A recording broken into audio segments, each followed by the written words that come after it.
Bonsoir à tous, bienvenue dans le 7-8 journal sur TV 78. Tout de suite, les titres de ce mardi 9 janvier. 80 km/h au lieu de 90, la vitesse sur les routes hors agglomération va baisser. Le but, endiguer la mortalité.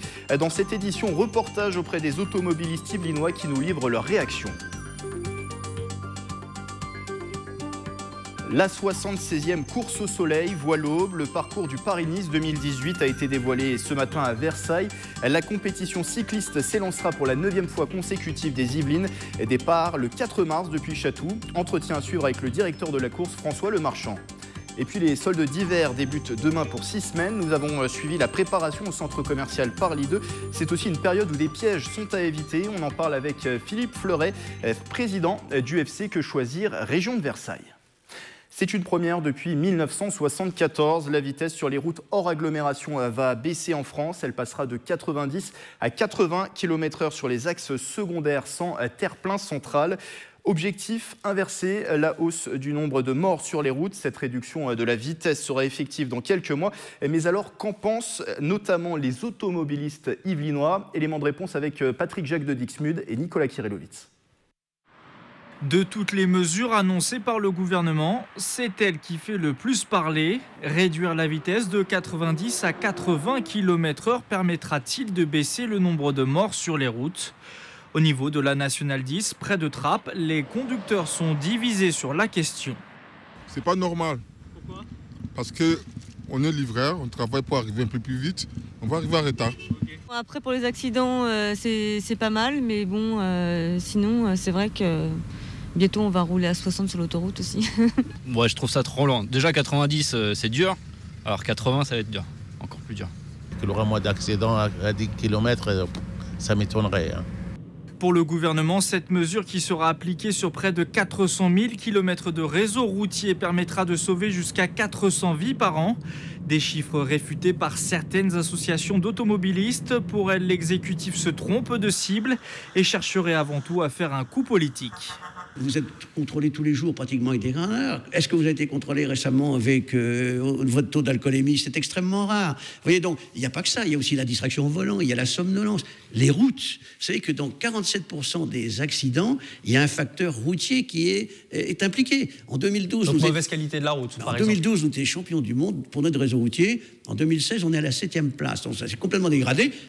Dans le département des Yvelines, plusieurs dizaines de kilomètres pourraient être soumis à cet abaissement à partir du 1er juillet. Le plan du gouvernement prévoit également un renforcement important des sanctions pour l'utilisation des téléphones portables au volant. Actualité automobile encore, PSA convoqué aujourd'hui les syndicats sur son site de Poissy. Début des négociations à propos des ruptures conventionnelles collectives que le groupe souhaite utiliser dès février. Nouvelle disposition des ordonnances travail. La mesure permet la suppression de postes sans passer par un plan social classique.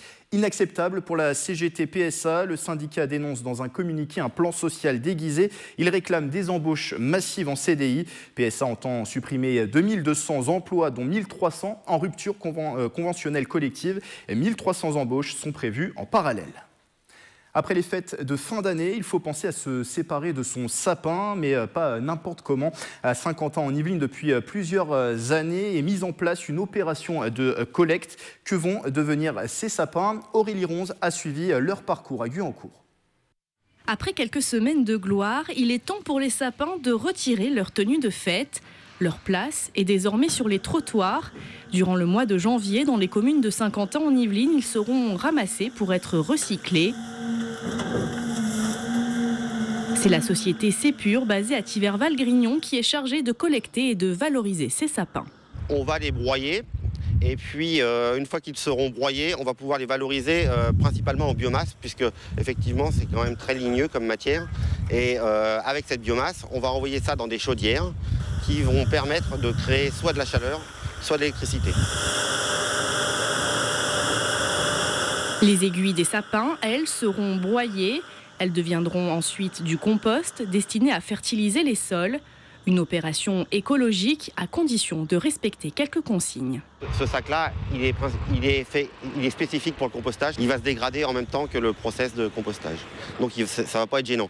Ce qui est gênant, ce sont tout ce qui est guirlande, boules de Noël, où là, je ne sais pas faire du compost avec. Donc j'ai toujours tendance à dire, on enguirlande les gens quand ils nous mettent les guirlandes. Cette année, entre 100 et 200 tonnes, soit 1 millier de sapins qui ont fait le bonheur des Saint-Quentinois, connaîtront une deuxième vie. On reste à Saint-Quentin en Yvelines. Magny-les-Hameaux a été la première commune de l'agglomération à donner ses vœux aux habitants. Cérémonie hier à la Maison de l'Environnement en présence de plusieurs élus du territoire. La soirée a débuté par un concert des enfants magnicois. Dans son discours, le maire Bertrand Houillon est revenu sur les principales réalisations de 2017. Tri sélectif dans les écoles, accessibilité des équipements publics et installation d'une chaudière biomasse. Il a également précisé les grands projets pour cette année. Propos recueilli par Camille Lambert. Aujourd'hui, par exemple, plus rien n'arrête le projet de circulation douce qui doit relier Magny-les-Hameaux aux autres communes de l'agglomération, puisque le département a maintenant pris ses responsabilités. C'est une circulation douce qui doit relier l'ensemble des hameaux de Magny-les-Hameaux. Aujourd'hui, la circulation douce part du quartier du Buisson jusqu'au hameau de Villeneuve. Et il manque un barreau le long de la route départementale qui est de la responsabilité du département pour rejoindre ensuite Magny-Village et enfin passer dans l'ensemble des hameaux en circulation douce. Des travaux qui devraient bientôt débuter. Du sport avec la course au soleil qui se dévoile. Le tracé du 76e Paris-Nice a été présenté ce matin à l'hôtel du département à Versailles. La compétition de cyclisme partira de Chatou le 4 mars et passera notamment par la vallée de Chevreuse. Le lendemain, les coureurs s'élanceront depuis la petite commune yvelinoise d'Orsonville. Patrick Jacques de Dixmude et Michael Elmidoro ont rencontré le directeur de Paris-Nice. Entretien. La conférence de presse de la 76e édition du Paris-Nice vient tout juste de se terminer ici à Versailles. Pour la 9e année consécutive, les Yvelines seront représentées. Pour nous parler du tracé, je suis avec François Lemarchand, le directeur de course de Paris-Nice. François Lemarchand, est-ce que c'est un bonheur de partir à chaque fois des Yvelines ? C'est un bonheur parce que, vous savez, je suis un ancien coureur cycliste et mes routes d'entraînement, c'était dans les Yvelines. Elles le sont toujours, mais c'est plus de l'entraînement, c'est de la pratique dominicale. Donc oui, sur une terre de vélo, sur des difficultés que l'on trouve un petit peu partout et dont les gens se souviennent. Quand on parle de la vallée de Chevreuse, ça parle à tout le monde. Donc quand on peut tracer des parcours dans la vallée de Chevreuse et dans le département des Yvelines, c'est fabuleux quand on fait un métier comme le mien. Est-ce que vous pouvez nous parler de cette première étape qui se déroulera le dimanche? Eh bien, la première étape, elle partira de Chatou, un départ fictif jusqu'à Saint-Germain-en-Laye. Et à la sortie de Saint-Germain-en-Laye, un départ réel pour aller sur Villepreux, sur Benne, sur les Ménules. Et on va aller chercher toutes les côtes qui sont dans les Yvelines, dont certains connaissent, notamment la côte des 17 Tournants. On va aller chercher la côte de Boulay-les-Trous, on va aller chercher la côte de Châteaufort, mais côté Estelle Jacques-Anquetil, donc ça parle aussi, ce sont des endroits qui parlent. Et un retour sur Saint-Quentin-en-Yvelines, Bois d'Arcy, et après on sort du département à la Selle-Saint-Cloud. Ça sera une première étape compliquée? Ça serait une première étape compliquée, compliquée, j'espère aussi compliquée que celle que l'on a vécue cette année à Bois d'Arcy, l'an passé à Bois d'Arcy, puisque ça a été l'une des plus belles étapes des éditions de Paris-Nice, avec le vent, la pluie et des coureurs un petit peu partout. Là, on a fait en sorte de mettre pas mal de portions à découvert, de mettre pas mal de difficultés. Donc on espère avoir un aussi beau spectacle que cette année, que l'an passé, décidément. Est-ce que vous êtes inspiré du parcours justement de l'année dernière de Bois d'Arcy qui a si bien fonctionné pour dessiner le parcours de 2018 sur cette première étape? Inspiré, oui et non, parce que déjà on le fait à l'envers par rapport à l'année dernière, et puis aller chercher les difficultés, on sait où sont les difficultés, donc on les propose malgré tout, mais le gros problème c'est les coureurs qui décident de faire la course ou pas. Si vous avez un temps magnifique avec peu de vent, vous aurez une arrivée au sprint. Le cas de Bois d'Arcy, c'est tout le contraire, un vent exécrable, un temps exécrable et une superbe course. Donc après, nous, on propose des belles choses. Après, ce sont les coureurs qui disposent. Deuxième étape, d'Orsonville. un village de 400 habitants. C'est un choix, un vrai choix. Oui, parce que le Paris-Nice doit aller partout, doit partir de n'importe quel village. On sait que les grands stades sont dans les grandes villes. Le stade de Paris-Nice, il peut se déplacer dans les toutes petites villes. 400 habitants, c'est une petite commune, mais c'est nécessaire à notre fonctionnement d'aller un petit peu partout. Et donc, ça va faire drôle d'avoir la caravane de Paris-Nice qui sera au départ d'une si petite ville. On va doubler la population, peut-être pas la tripler, mais au moins la doubler. Et donc c'est bien, on part du sud du département. Tout de suite on va aller dans la Beauce, donc encore une fois en espérant qu'il y ait du vent, qui souffle d'ouest pour avoir du spectacle. C'est désolant si je dis ça avec les coureurs, pour les coureurs, mais quelque part nous organisateurs c'est ce qu'on recherche aussi. Du coup ça sera la première fois que cette étape partira d'Orsonville. Première fois. Oui, première fois d'Orsonville. On part souvent le lundi matin, ce sont souvent des villes étapes inédites. On est parti de Condé-sur-Vègre, c'était la première fois aussi. Donc on essaye d'aller dans tout le département. Donc on travaille aussi avec le conseil départemental des Yvelines pour nous aider dans ces choix et dans ces projets. Mais nous, dès l'instant où on peut s'installer, ou au niveau de la sécurité pour les coureurs, au niveau route, si tout correspond bien, il n'y a pas de raison qu'on n'y aille pas. Donc quand on dit banco, on y va, quoi. Dernière question, qu'est-ce que vous espérez pour ce Paris-Nice 2018 ? J'espère qu'on aura du soleil. Pour la course au soleil. Pour la course au soleil, et puis qu'on aura une belle course et que les gens répondent présents également sur le bord de la route. On a senti une nette amélioration ces dernières années avec beaucoup de public au départ ou sur les zones arrivées. Au départ parce qu'on a changé notre façon de travailler avec notre podium signature, avec la présentation des coureurs, avec la télévision également sur place pour valoriser encore une fois le territoire et les gens lorsqu'ils viennent voir les coureurs, ils peuvent toucher les coureurs, et donc ça c'est parfait. Donc une réussite à tous les niveaux d'audience télé, mais de public aussi sur le bord de la route, parce que quand il y a du public, ça veut dire que la course est attrayante et qu'on a gagné une partie du pari. Merci François Lemarchand et bon courage pour l'organisation de ce Paris-Nice 2018. Merci beaucoup. Merci.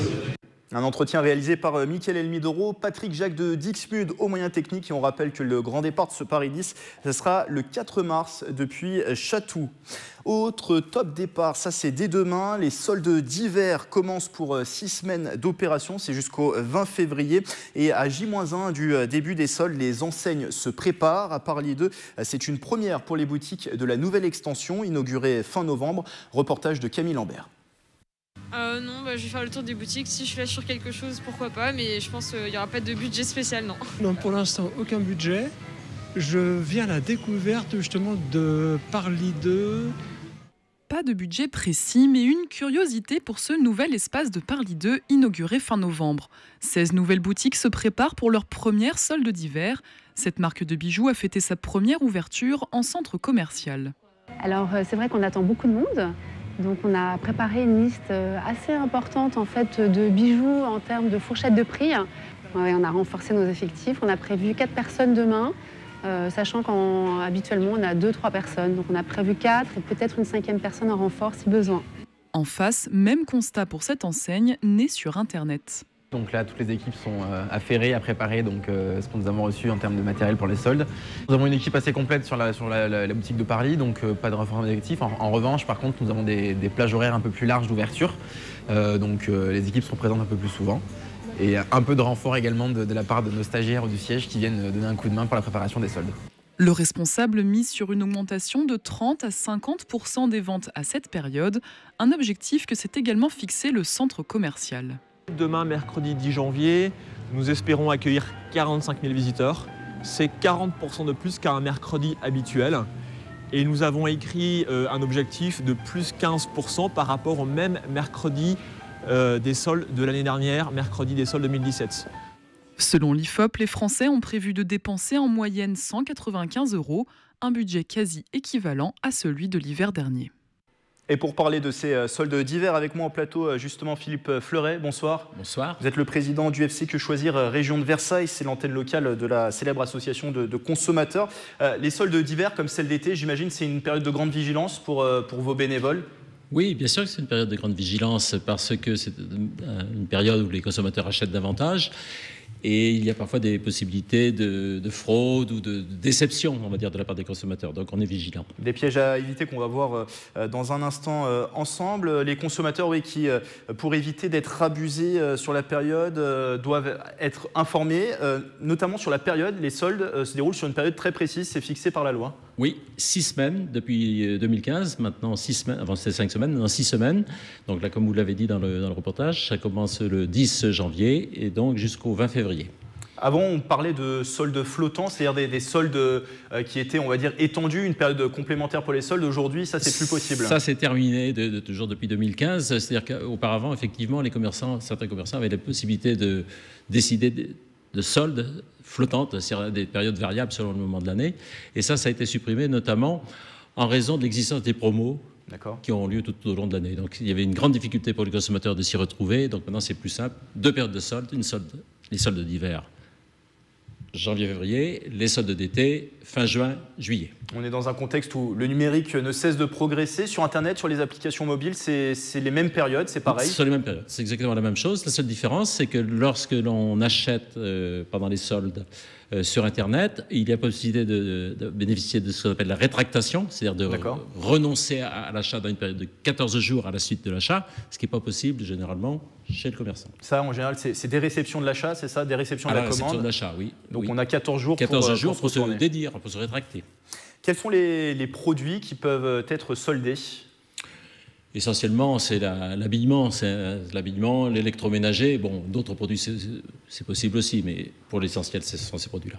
En sachant que les commerçants n'ont pas le droit d'acheter des stocks précisément pour les soldes, ni d'ailleurs de réapprovisionner leurs stocks au moment des soldes. Voilà. Donc à l'origine, en fait, les soldes, il fait que ça date de Boussicot, hein, donc c'est le bon marché.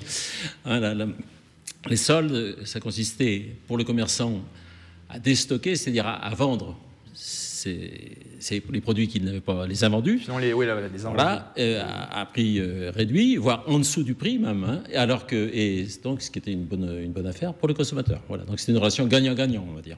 Alors pendant cette période, on imagine aussi que l'affichage, l'étiquetage doit être également très clair. L'affichage extérieur qui signale que la boutique fait bien les soldes, mais aussi l'étiquetage des produits, des références qui doit être très clair pour le consommateur. Oui, parce qu'il ne suffit aucun doute dessus.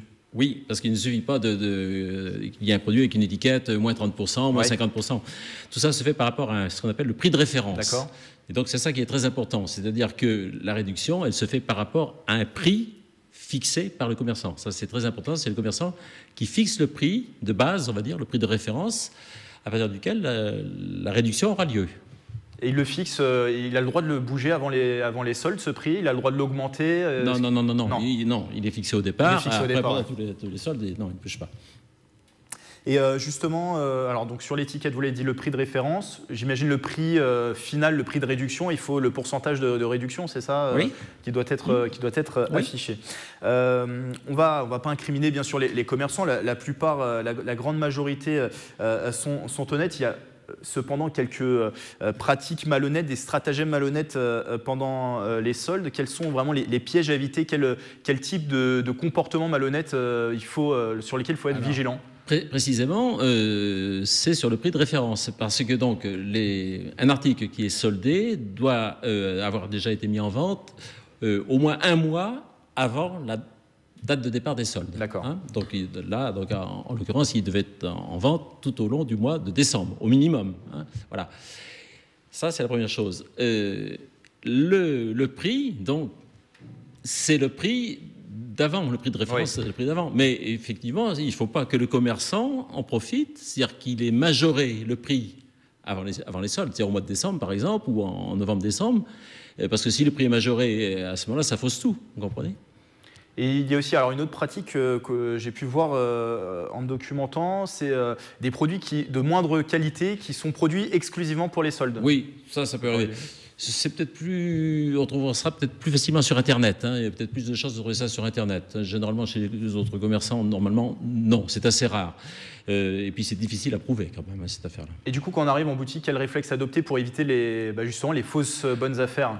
Alors, quand on arrive en boutique, déjà, bon, s'assurer que le commerçant fait bien les soldes, vérifier aussi quels articles sont soldés, parce que généralement, il y a des pastilles rouges, des pastilles vertes avec des différents barèmes, donc bien repérer tout cela.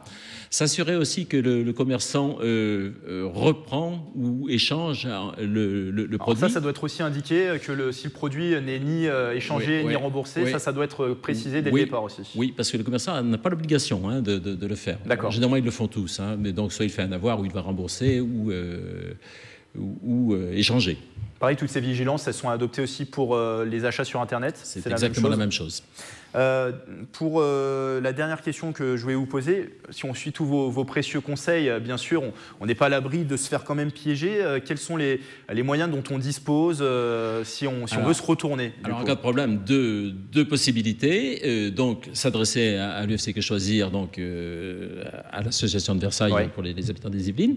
Et puis également, donc, en cas de contrefaçon, par exemple, ou de problème sur la qualité de produit, la qualité essentiellement, donc ça, c'est à la DDPP, la Direction départementale de la protection des populations, qui est un service de la préfecture qui se trouve à Versailles, rue Mermoz. Et puisque vous l'avez précisé, UFC Que Choisir est là aussi donc pour conseiller les consommateurs, elle est là aussi pour traiter les litiges de ses adhérents. Oui, absolument. C'est-à-dire que si une personne s'estime lésée, elle vient nous rencontrer et à ce moment-là, donc, on va l'aider à obtenir satisfaction. Généralement, il s'agit de récupérer un préjudice financier. Et donc, ce que je peux vous dire, c'est qu'on traite environ 650 litiges par an. Et sur la région de Versailles, précisément? Oui, uniquement. Et on a récupéré environ 200 000 € donc, par an qu'on restitue intégralement à nos adhérents. Tous ces litiges, tous ces exemples, finalement, ça vous aide aussi à peut-être vous enrichir sur certains points, constituer des dossiers pour les soldes d'après, ça vous permet d'être mieux documenté, mieux informé. Nous, on ne s'enrichit pas, on est une association, on est bénévole. Oui, enfin s'enrichir en tout cas en expérience, oui, voilà, en connaissance. En expérience. Voilà. En connaissance, oui. Et donc pour vous contacter, je précise qu'on peut se rendre sur le site internet qui s'affiche actuellement en bas de l'écran. Merci Philippe Fleuret d'avoir été avec nous, président du UFC Que Choisir Région de Versailles. Et je rappelle que le site internet s'affiche si vous souhaitez contacter les bénévoles de l'association et obtenir aussi d'autres informations sur d'autres thématiques que les soldes. C'est une nouvelle structure d'accueil des jeunes familles à Maurepas. Depuis hier, plusieurs établissements de la petite enfance se retrouvent sur un même lieu en centre-ville, l'Escale. L'équipement rassemble une halte jeu de 20 berceaux, une micro-crèche, un relais assistant maternel et un espace parents-enfants ouvert les lundis matins. Une remise à neuf des locaux a été nécessaire. Des travaux débutés en août. Montant estimé 212 000 €, dont 70 000 € de subventions. Et puis avant de se quitter, c'est votre rendez-vous chaque mardi dans le 7-8 journal. Le portrait de la rédaction est consacré aujourd'hui à des luthiers, les D'Amico. Ils fabriquent, réparent et restaurent des instruments de musique. Le couple travaille les guitares depuis 1995 et leur boutique est située à Buc dans les Yvelines. Rencontre avec Mélanie Poquet et Nicolas Dandry. Les accidents qu'on a régulièrement à l'atelier, c'est des petits bobos, à peu près 4 à 5 par mois, c'est des têtes fracturées. Voilà. Colle, ponçage et vernis. Depuis 20 ans, Grégoire D'Amico soigne vos guitares. Passionné de musique, il devient luthier en 1995 dans un sous-sol de pavillon. Il crée lui-même les instruments. Alors là, je vous montre en fin de compte un manche de guitare brute, voilà, dont à la base on voit que c'est une planche, voilà, qu'on réalise avec la dégo, les raboteuses. On vient faire des collages, ce qui va permettre de mettre des bois différents dans le manche, d'insérer des bois différents. Ça permet au bois de moins bouger avec les problèmes d'hydrométrie. Des guitares sur mesure parfois très haut de gamme pour des grands de la musique française et internationale. Charles-Élie Couture, Francis Cabrel, Laurent Voulzy ou encore Mick Jagger.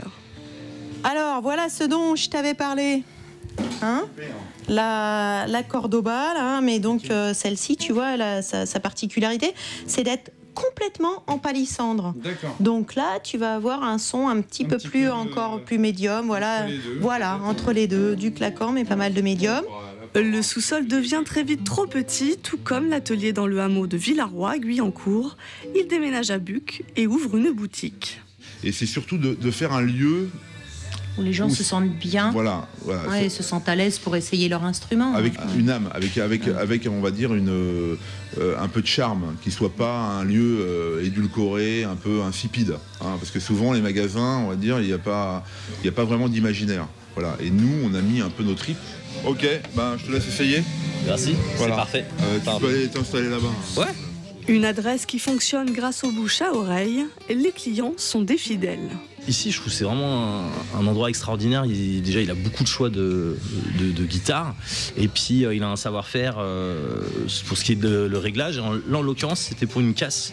Malheureusement, c'est une guitare auquel je tiens énormément, que j'ai depuis que je suis gamin, depuis que j'ai 17 ans. J'en ai 37 bientôt. Et je voulais vraiment pas... je voulais vraiment qu'il me la refasse. Plus de 20 ans de savoir-faire et 700 produits en boutique, avec toujours à la fin le petit mot de circonstance. Joue bien. Salut, bonne musique. Voilà, c'est la fin de ce 7-8 journal. Merci de l'avoir suivi. Replay et reportage à consulter sur notre site internet et notre application mobile TV 78. Très bonne soirée à tous.